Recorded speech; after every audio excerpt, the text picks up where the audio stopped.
morning. And maybe what I'll do is take a moment or two just to share some of what's going on at the camp, and then we do want to jump into Luke chapter 15. So you'd been at the annual meeting yesterday, which maybe you were, and I wouldn't know. If you weren't, you could pretend that you were, and it would look great.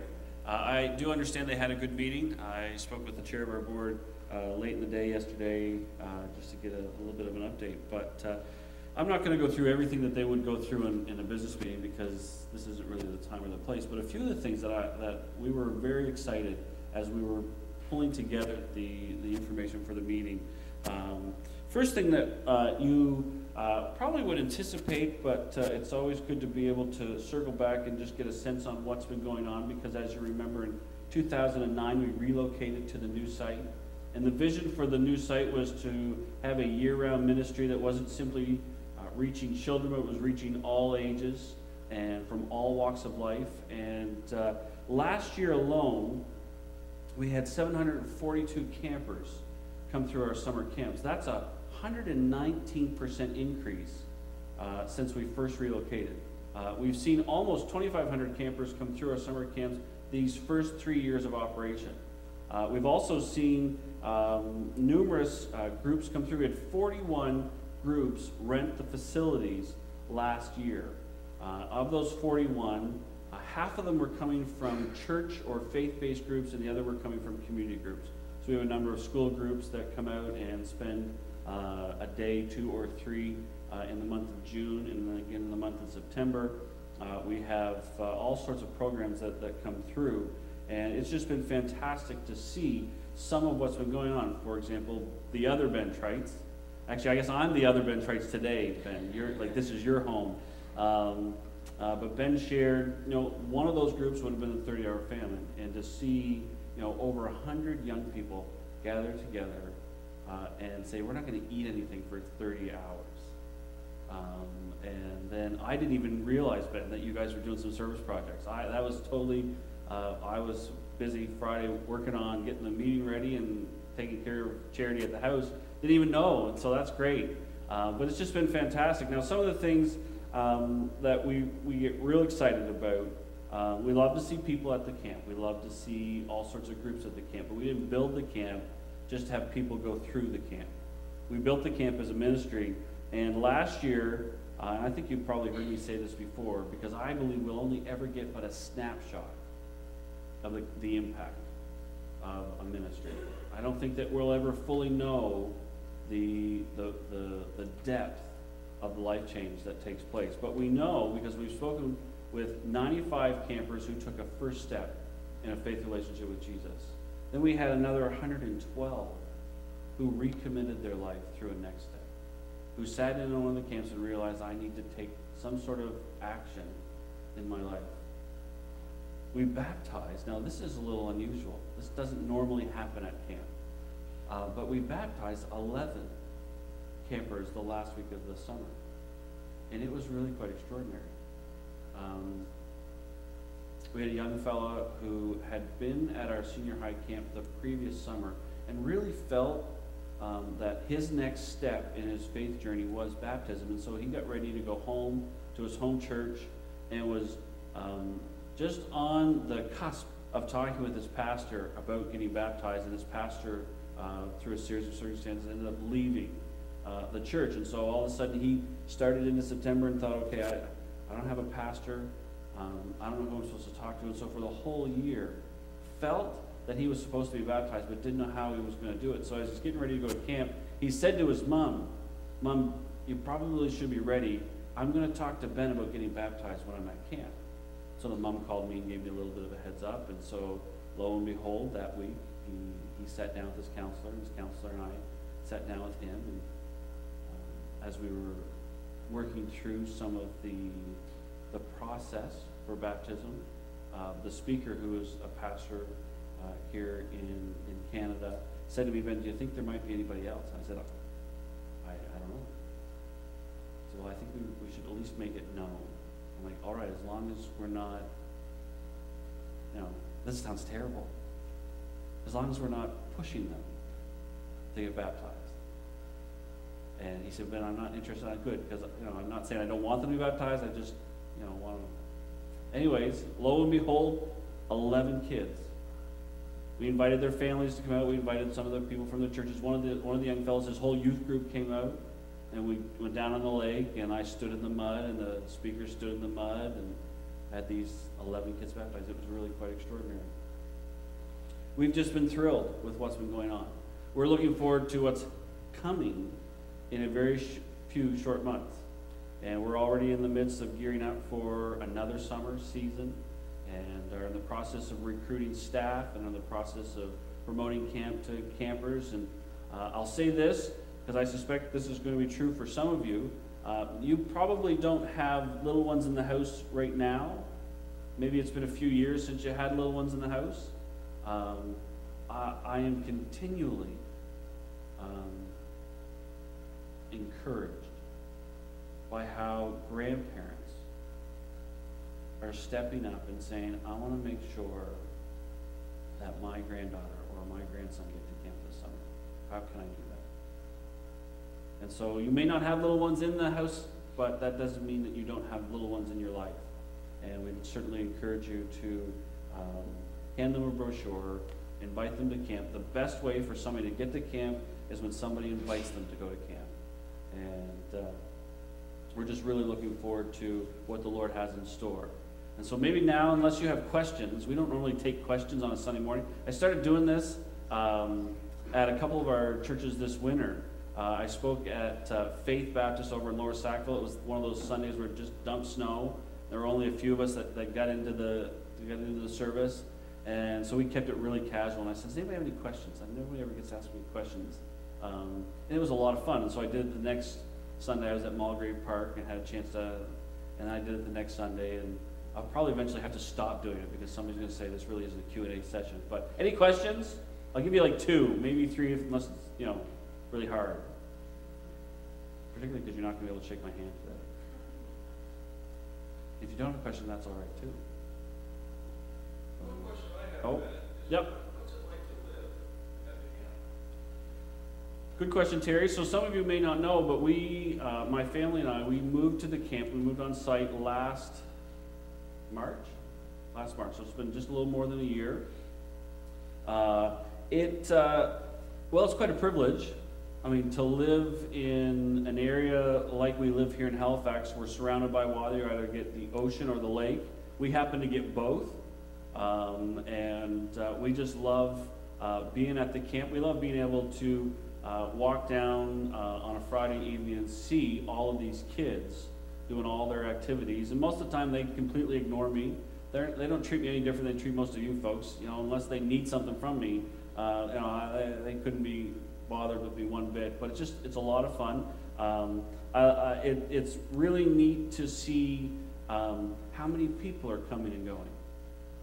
And you may not realize this, but 7 days a week, there are people coming and going off the property. And some of those are coming in to serve. So not this week, but last week we had 20 students from one of the community colleges here in the province that came in for 4 days and just did 4 days of work projects for us as part of their schooling. And it was just fantastic to see that. So it's been good. It's been really, really neat. Now, I think if you were to ask some of our staff what's it like to live on site for 8, 10, 12, 14 weeks in the summer, they're going to give you a little bit of a different answer. But generally, it's just a lot of fun. And it's been good to see what the Lord's been doing. Any other questions? That was an easy one. Thanks, Terry. All right, let's go to Luke chapter 15. Now, I should ask, what time do we normally finish? 11:30. David, there's no way that we finish at 11:30. 11:45? That clock's 10 minutes fast. Oh, we'll shoot for 11:45, which is quite all right with me. Everybody's a comedian.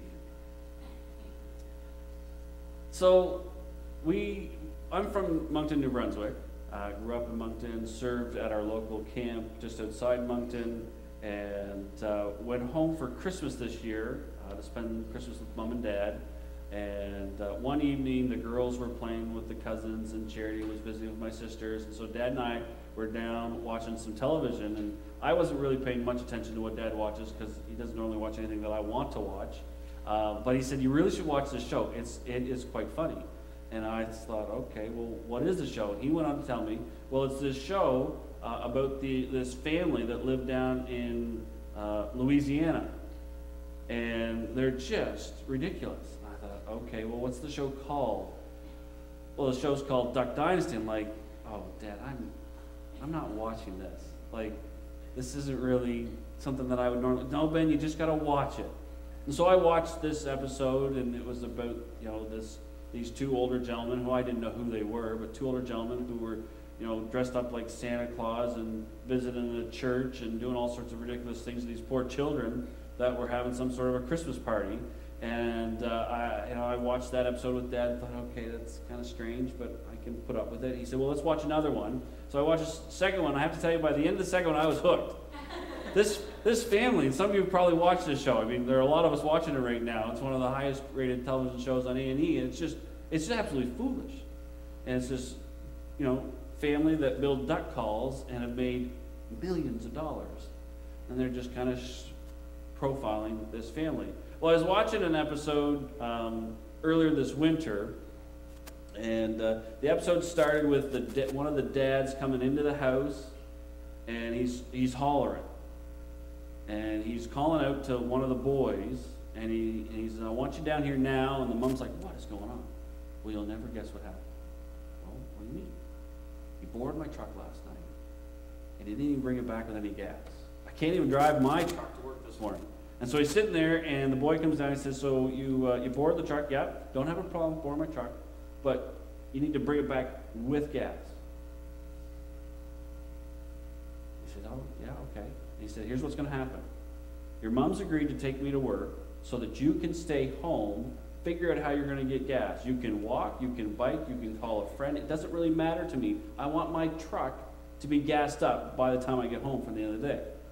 Now, for those of you who have had sons in your homes, I suspect this isn't uncommon. I'm pretty sure I've done this to my dad a few times. And, in a way that only boys can be so bold, the son looks at his dad and says, so you're leaving your truck here for the day? Yeah. If I get gas in your truck and you're not home yet, can I take it and borrow it for the day? And I thought, holy snapping. I mean, there's bold. There's, can I borrow your truck when I've already, brought it home with no gas? But then there's brazen. And there's a difference between brazen. And if you're looking for a picture of brazen, look at Luke chapter 15. Luke chapter 15 opens, it doesn't open. Luke chapter 15 verse 11 opens with Jesus telling the story of a dad who has two sons. And the first son comes to the dad and says, you know what, I am just so tired of waiting. I'm so tired of just kind of putting in the days until you're gone so that I can get to what I want to do with my life. Is there any chance that maybe you could kind of just call it all in and we could move on from there? Now, in Jesus' day, this really wouldn't have been all that acceptable. In fact, I'm not sure that in today's culture, this is all that acceptable. I'm fairly certain if I drove up to Moncton today and I sat down with Dad and I said, Dad, I got dreams. I got stuff I want to do. But if you're going to be kind of hanging around here for another 20 or 30 years, come on. I'm pretty sure at that point, first he'd probably wonder if I was out of my mind. And if he determined that I wasn't, the kindest thing he could do was simply say, it might be time for you to go back home to the girls. I remember one time saying something to my mother that you really shouldn't say to your mother, whether you're 6, 16, or 36. And it was one of those things, I thought I was being funny, and she didn't find it funny, and it was the only time I've ever seen my father move real quick.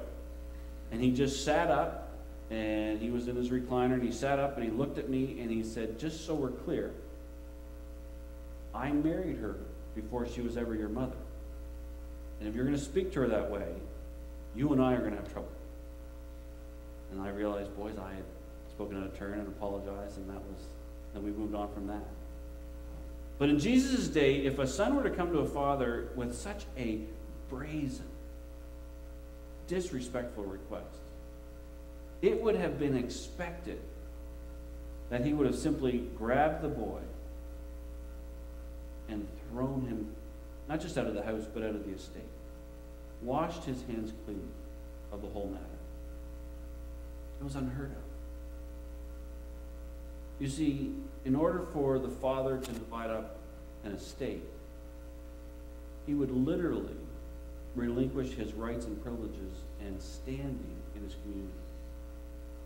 He would forfeit any role that he had.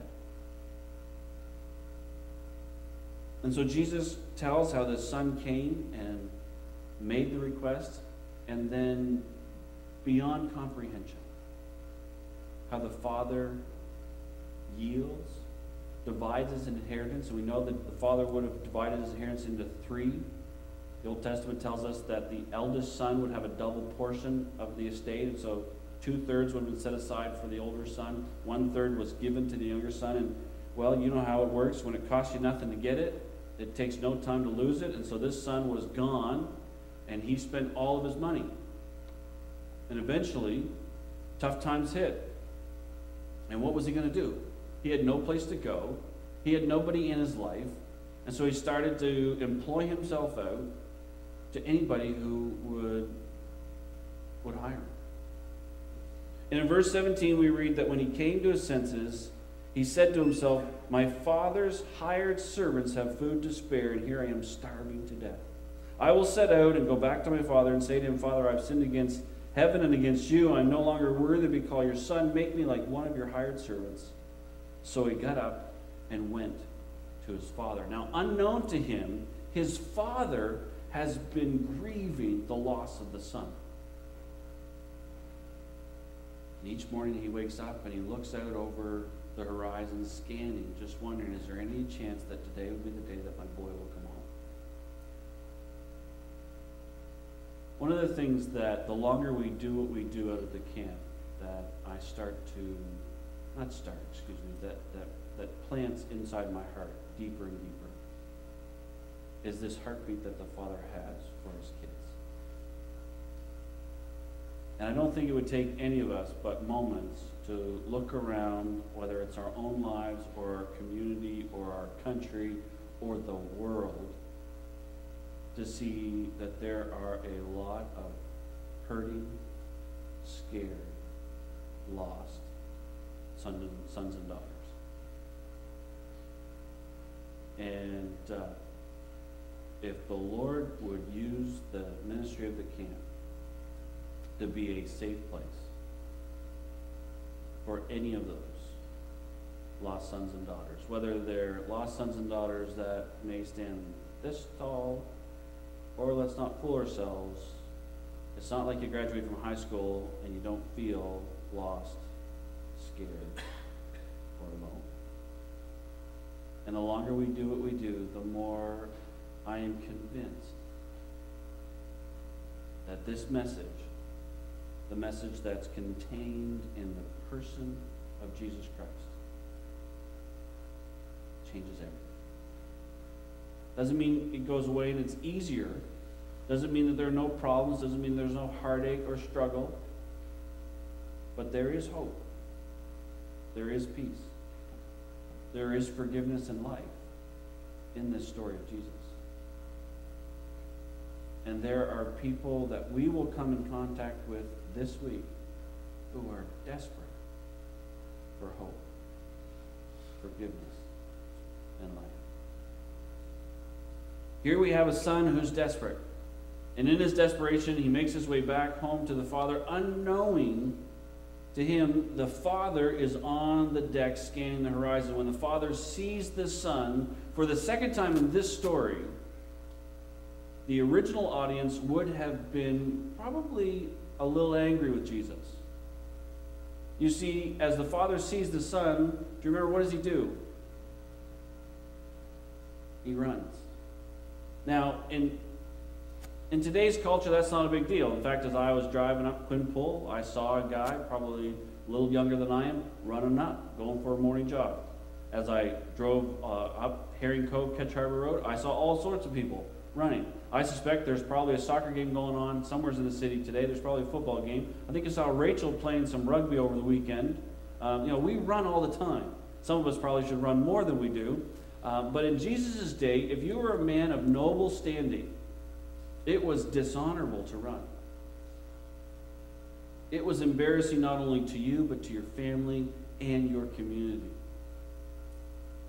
And here we have this father who had been so disrespected by his boy, once again allowing himself to be in a position of disrespect. And he races out.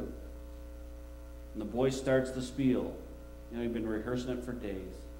The father couldn't really be bothered with the spiel and throws his arms around him, calls out to the servants and says, let's get this boy cleaned up. Let's get the party started, because he who was lost is found.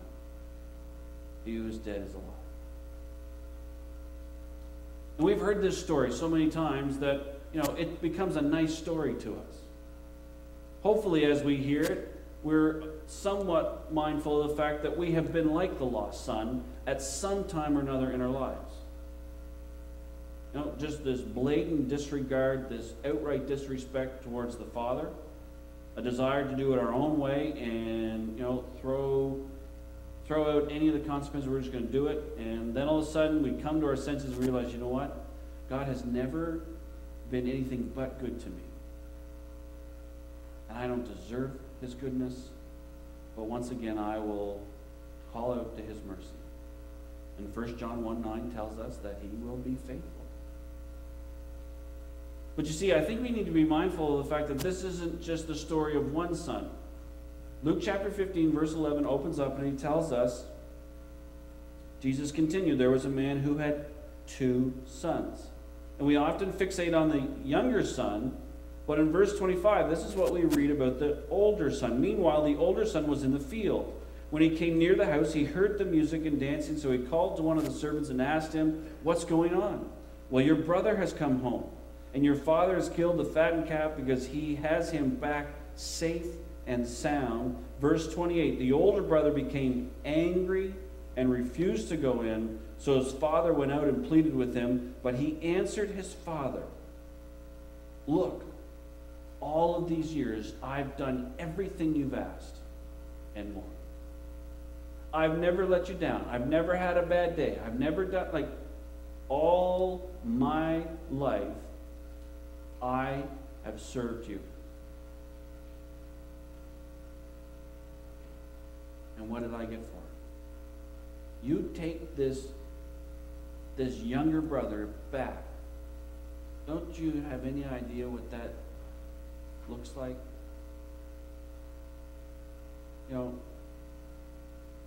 Does not my service mean anything to you? Does not your standing mean anything to you? What I find very interesting about this parable, remember, a parable is designed to teach, kind of a truth in the form of a story. A truth particularly about the kingdom and about God's values. And if you flip back to chapter 15, verse 1, some of you probably already are aware of the context to this story. It's not a story told in isolation. Remember? It's actually 3 stories. What's the first story? Story of the lost sheep. And then you have the story of the lost coin. And then you have the story of the lost son. Remember the story of the lost sheep where the good shepherd... Now check this for a second. Because again, we've been, dare I say, conditioned to read this story with a particular frame or filter. The good shepherd leaves, the scriptures tell us, the 99 out in the open to go after the one. When you see the words out in the open, you should read out in harm's way. I don't know about you, I've never been a shepherd, I've never had sheep. I've had staff who've had sheep. We used to work at a camp in Vancouver Island, and a young fellow from New Zealand, believe it or not, traveled over one year. Actually, a whole crew of them traveled over from New Zealand to spend the summer working with us. And one of the guys, his dad was a shepherd, and they had all these sheep all around, and so I learned all sorts of things about sheep. But I know this much. Left to themselves, out in the open, they're going to scatter. And eventually, somebody's going to have to go collect them. But the first story tells of this good shepherd who has such a heart for each individual sheep that when one is lost, he'll go find that one. Then the second story, again, tells of this crazy woman who couldn't keep her money safe. And she loses it. And she throws her house into upheaval trying to find this. Could you imagine walking home at the end of your work day and all of a sudden you come to this house and there's just stuff flying everywhere, and you're not careful, you're going to get smacked in the head by something flying out the window, and you got to step over the couch or watch over for the table, and it's just ridiculous. Jesus was telling these stories, yes, to convey a truth about God's kingdom, about what he values, what he prioritizes. But he's also telling this story to get the original audience and you and I to pay attention. To start asking questions. Well, just a second here. How can the good shepherd be good and leave all the others in harm's way? You need to take some time to ask that question.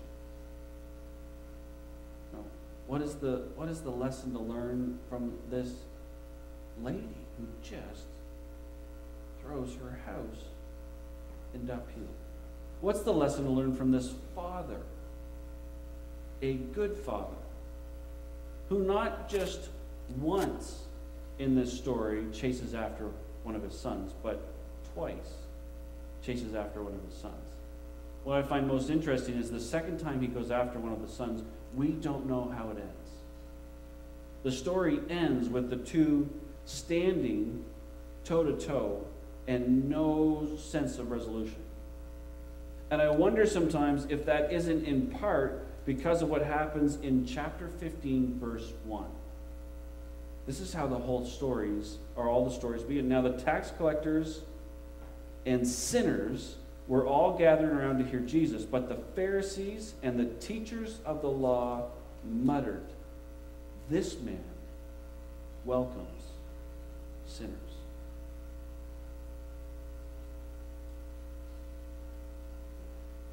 As we partner together through the ministry of the camp, and I say partner because we do partner together. We're an extension of what you do 52 weeks a year. Why do we have a camp? We have a camp so that kids from West End, with one of their pastors and their leaders, can come out on a Friday night to be reminded that not everybody lives in North America. Not everybody who lives in North America has food in the refrigerator or in their shelves. And if you really value Jesus, you need to value those kids. Why do we partner together through the ministry of the camp? Well, this summer, Lord willing, we'll have 700 kids come down that hill, and many of them will go back up that hill with Jesus as a forever friend.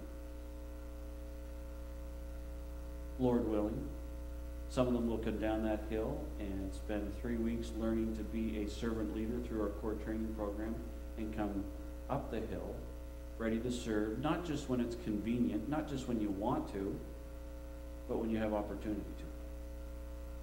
Lord willing, I don't know if we'll baptize anybody in the lake, but wouldn't it be fantastic if all of our churches could tell stories this time next year about kids who are getting baptized? Wouldn't it be fantastic? I remember pastoring one church. That's 10 minutes fast, right? I'll close with this. I remember pastoring at one of our churches, and it was just a fantastic season of ministry at the church. And ladies, don't get me wrong on this. We celebrate when you're baptized, when you make life-changing decisions. We really do.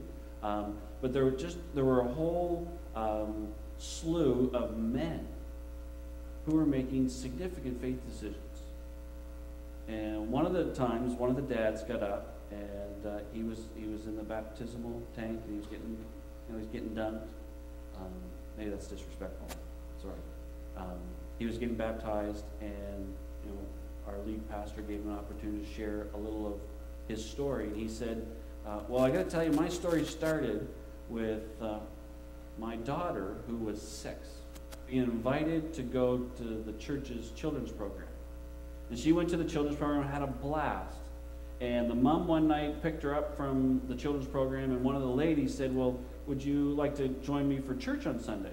Oh, no, I don't think we could ever do it. Oh, no, it's not what you think. It's there's no pressure. And so after a few weeks of inviting her, she said, well, sure. And so the mom and the daughter went to church, and as they're going out the door, the daughter looked at the dad, who was sitting in front of the television in his recliner, probably watching some sports show. And she said, Dad, why don't you come with us? And he found a really good reason not to go.